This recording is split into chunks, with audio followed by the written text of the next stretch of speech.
What is enlightenment? Are self-realization and enlightenment the same?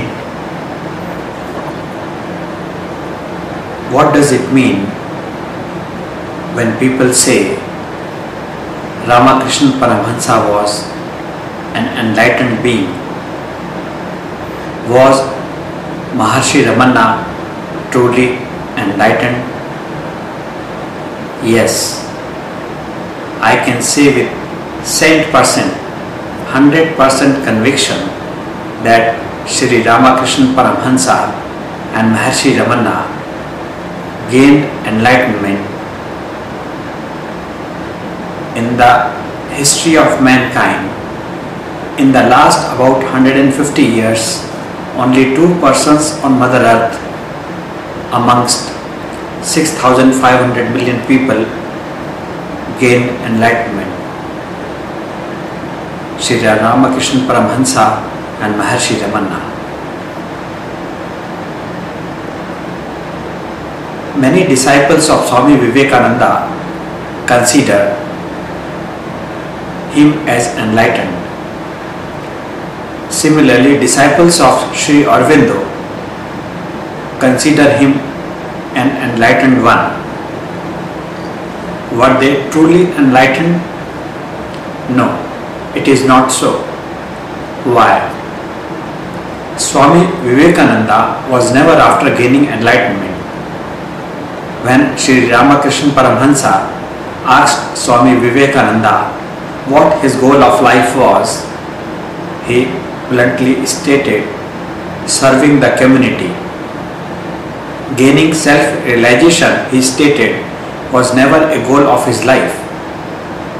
Shri Aurobindo, in many of his books, has explicitly made it clear that he could not gain self-realization in his lifetime. Enlightenment is something that is not to be gained literally. The wisdom gaining which one reaches the stage of enlightenment is not something that requires gaining. Let me give an example. In 100 kg of lump of gold ore, if we have 1 kg of pure gold, enlightenment means shedding out 99 kg impurities from this 1 kg of pure gold.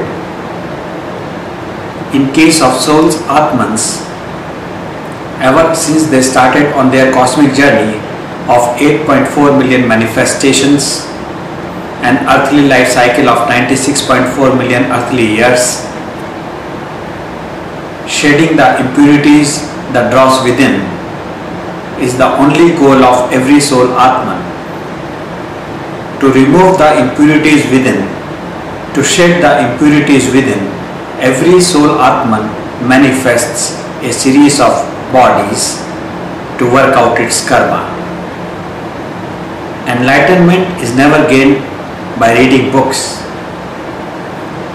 The true meaning of enlightenment is realizing our true inner self, our soul atman coming back to its prime, pristine, pure, original form. The moment all dross, all impurities within the soul atman remove, it regains its original, pure, pristine form.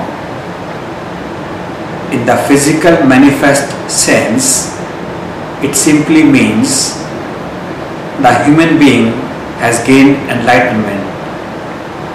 Devoid of all karma that draws impurities within, the need for the soul atman to manifest a body again ceases to exist. Enlightenment simply can be gained by realizing our true inner self. Enlightenment is gained that very moment the soul comes in its purest form back again. For traveling the path of enlightenment, one need follow the path of spirituality, the path of sacred Bhagavad Gita of Hinduism. The 700 shlokas, verses in the sacred Bhagavad Gita of Hinduism are sufficient for a human being to reach the stage of enlightenment. I again make it clear, enlightenment can never be gained through books. It is to be realized by initially taking control of the five senses in totality. The moment one establishes absolute control over the five senses, control over mind can be easily established. All along, one needs practice of absolute celibacy for a minimum period of 12 years in continuation.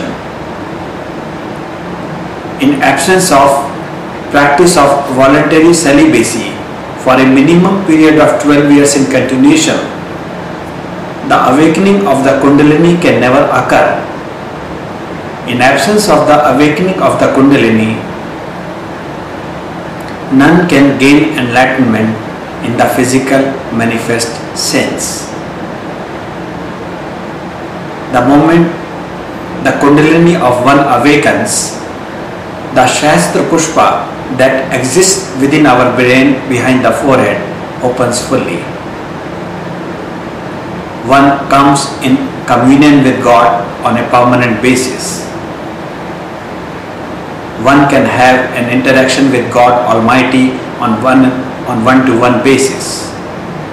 One has practically reached the stage of Nirvikalp Samadhi, the state of nothingness, devoid of all karma, the state of nothingness, the state of no thoughts, the state of Nirvikalp Samadhi is reached.